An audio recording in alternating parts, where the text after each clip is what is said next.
Dear students, today we will study about the application of Gauss's law.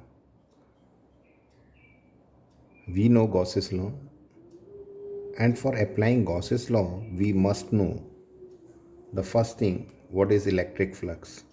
We know it is the dot product of electric field and surface area.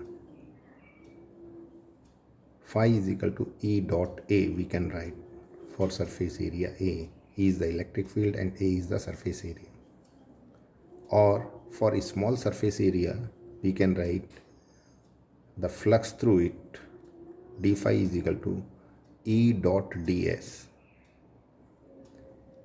and we can integrate it to get the total surface area or total flux through the total surface area.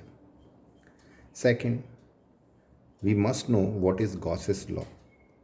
It states that the total electric flux through a surface is equal to the net charge enclosed by the surface divided by epsilon naught, or we can say phi is equal to 1 by epsilon naught times the net charge enclosed by the surface. Third thing, that is Gaussian surface. A Gaussian surface is a suitable surface which is taken to apply Gauss's theorem, and we should take the suitable Gaussian surface to apply Gauss's law conveniently and easily. It may be a sphere, it may be a cylinder or rectangular parallelepiped. The fourth thing, we must know what is a scalar product of two vectors. So for vectors A and B, we can write the scalar product as A dot B is equal to AB cos theta, where theta is the angle between the two vectors A and B. And third, we should know the integration. Let's try to apply Gauss's theorem. So first we apply the Gauss's theorem to find the electric field due to an infinitely long straight uniformly charged wire. Now consider an infinitely long wire having uniform charge density. It is the linear charge density, that means charge per unit length, say lambda, and the wire is lying in free space.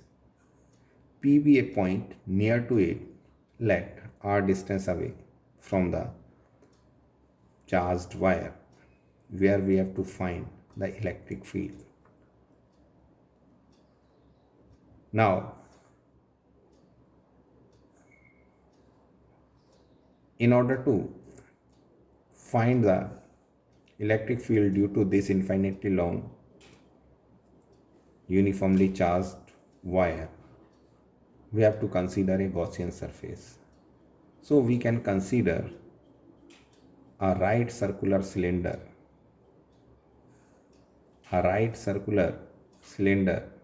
as the Gaussian surface, such that the axis of the cylinder and the wire coincides,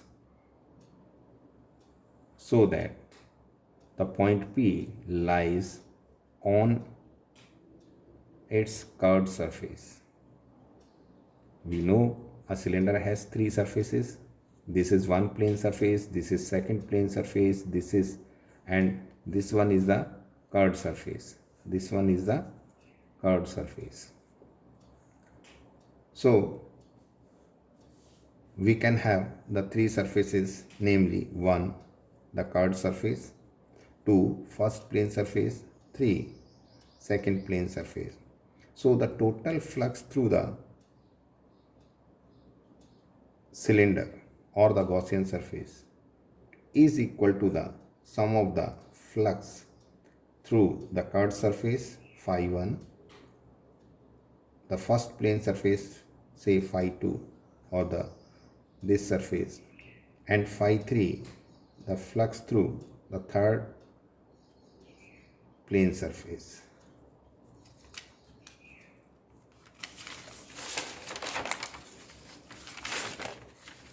So the total flux can be written as E dot ds.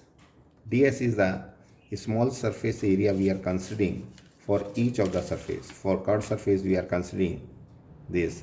So this is for the first surface, that is a curved surface, integration of ds, eds, that means closed integral of electric field dot surface area.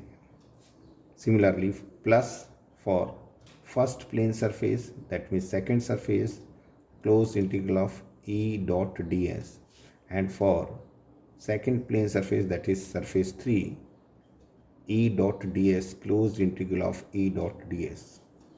Now, because we have taken infinitely long straight wire, so due to symmetry, the electric field is perpendicular to the wire, and hence the electric lines of forces or the electric field is perpendicular to the closed surface, the curved surface only.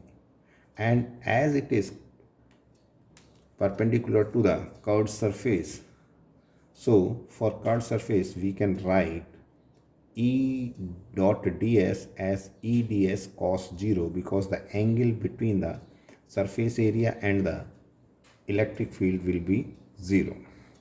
And for the two plane surfaces, the angle theta will be 90 degree. And hence we can write for first plane surface eds cos 90 and its close integration. And similarly for the second plane surface, we can write eds cos 90 and its closed integral. Now the value of cos 90 is 0. So these two will give 0. So we can write phi is equal to, or the total flux through the Gaussian surface is equal to closed integration of eds. Cos 0 it is 1. So eds. And we can write closed integration of eds plus 0 plus 0. So phi is equal to E and close integration of surface area ds. We have taken E outside the integration sign, as E is constant at the same point because of the symmetry.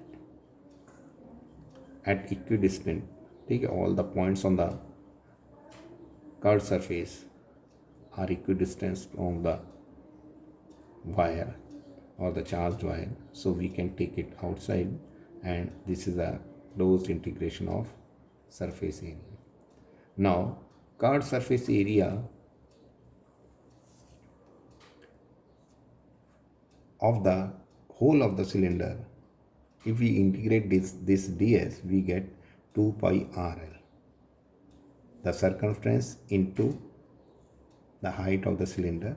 Here we have taken L as the length of the cylinder, so ds, close integral of ds is equal to 2 pi rl.